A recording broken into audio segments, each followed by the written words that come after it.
राधे भक्तजनों, 13वां अध्याय पूतना का उद्धार। तो आइए कथा आरंभ करते हैं। श्री नारद जी कहते हैं, राजन, नंद जी राजा कंस का कर चुकाने, वसुदेव जी की कुशल पूछने और उन्हें अपने यहाँ के पुत्र उत्सव समाचार देने के लिए मथुरा चले गए। उसी समय कंस की भेजी हुई बाल घातनी दुष्टा राक्षसी पूतना नगरों, गांवों और गोष्ठों में विचरती हुई गोप और गोपियों से भरे हुए गोकुल में आ पहुंची। उसकी नाक से श्वास के साथ घर घर शब्द होता था। गोकुल के निकट आने पर उसने माया से दिव्य रूप धारण कर लिया। वह 16 वर्ष की अवस्था वाली तरुणी बन गई। उसका सौंदर्य इतना दिव्य था कि वह अपने अंग कांति से शची, सरस्वती, लक्ष्मी, रंभा तथा रति को भी तिरस्कृत कर रही थी। चलते समय उसके उन्नत कुंच दिव्य आभा से झलकते और हिलते थे। उसे देखकर रोहिणी तथा यशोदा भी हतप्रभित हो गई।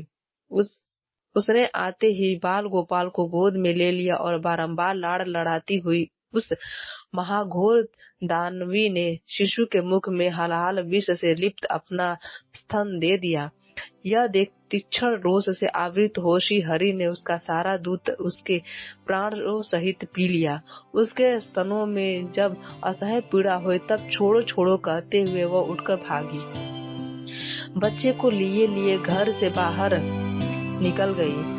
बाहर जाने पर उसकी माया नष्ट हो गई और वह अपने असली रूप में दिखाई देने लगी। उसके नेत्र बाहर निकल आए, सारा शरीर सफेद पड़ गया और वह रोती चिल्लाती हुई पृथ्वी पर गिर पड़ी।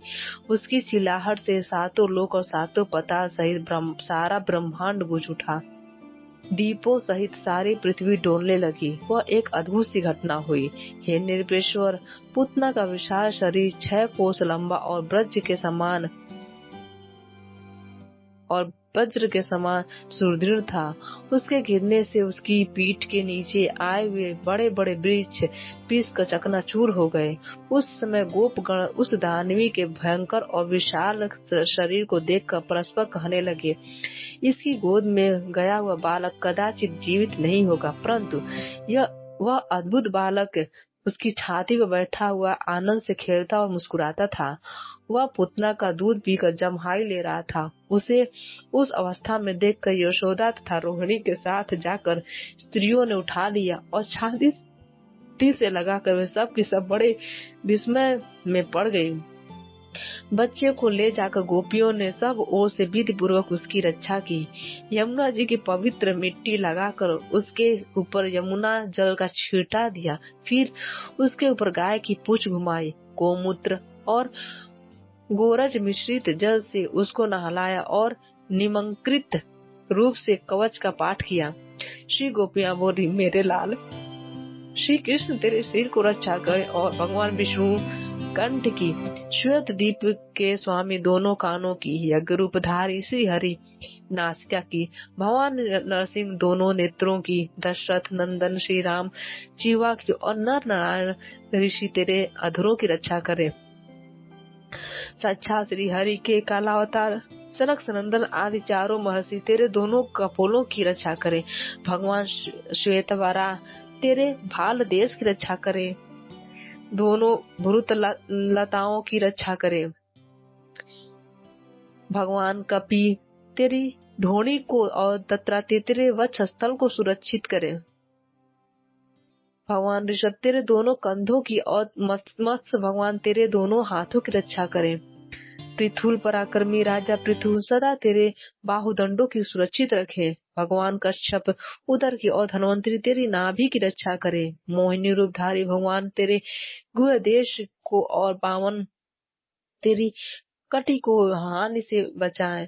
परशुराम जी तेरे पृष्ठ भाग की और वदरायण व्यास जी तेरे दोनों जांघों की रक्षा करे।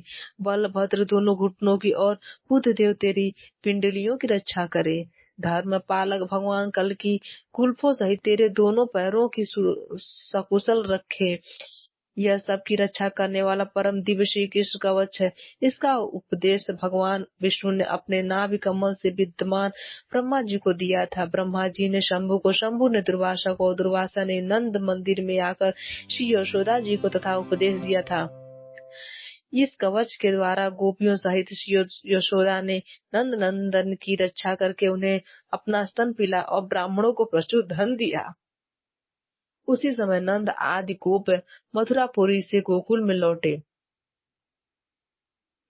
पुतना के भयानक शरीर को देखकर वे सब के सब बड़े ही व्याकुल हो गए। गोपों ने कुठारों से उसके शरीर को काट काट गए यमुना जी के किनारे कई चिताएं बनाई और उसका दाह संस्कार कराया। पुतना का शरीर परम पवित्र हो गया। जलाने पर उससे जो धुआं निकला उसमें इलायची, लवंग, चंदन, तगर और अगर की सुगंधित भरी हुई थी। अहो, जिस पतिन पावन ने पुतना को मुझ गति प्रदान की, उस श्री कृष्ण को छोड़कर हम यहाँ किसके शरण में जाएं? बहुलाशयों ने पूछा, देवर्षि, यह बाल घातनी राक्षसी पुतना पूर्व जन्म में कौ थी? इसके स्तन में विष लगा हुआ था तथा उसके भीतर का भाव भी दूषित ही था, तथापि इसे उत्तम मोक्ष की प्राप्ति कैसे हुई? श्री नारद जी बोले, पूर्व काल में राजा बलि के यज्ञ में भगवान वामन के परम उत्तम रूप को देखकर बलि कन्या रत्नमाला ने उनके प्रति पुत्रोचित स्नेह किया था। उसने मन ही मन यह संकल्प किया था कि यदि मेरे भी ऐसा ही बालक उत्पन्न हो और उस पवित्र मुस्कान वाले शिशु को मैं अपना स्तन पिला सकूं, तो इससे मेरा चित्त प्रसन्न हो जाए।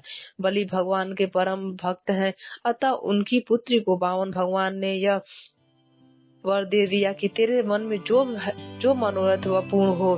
वही रत्नमाला द्वापर में के अंत में पूतना नाम से विख्यात राक्षसी हुई। भगवान श्री कृष्ण के स्पर्श से उसका उत्तम मनोरथ सफल हो गया। मिथिलेश्वर, जो मनुष्य परात्पर भगवान श्री कृष्ण के इस पुतनोद्वार संबंधी प्रसंग को सुनता है, उसकी भगवान की प्रेम पूर्ण भक्ति प्राप्त हो जाती है। फिर उसे धर्म और अर्थ और काम रूप त्रिविग्रह की उपलब्धि हो जाए। इसके लिए तो कहना ही क्या है। भक्तजनों, आज की कथा यहीं पर समाप्त होती।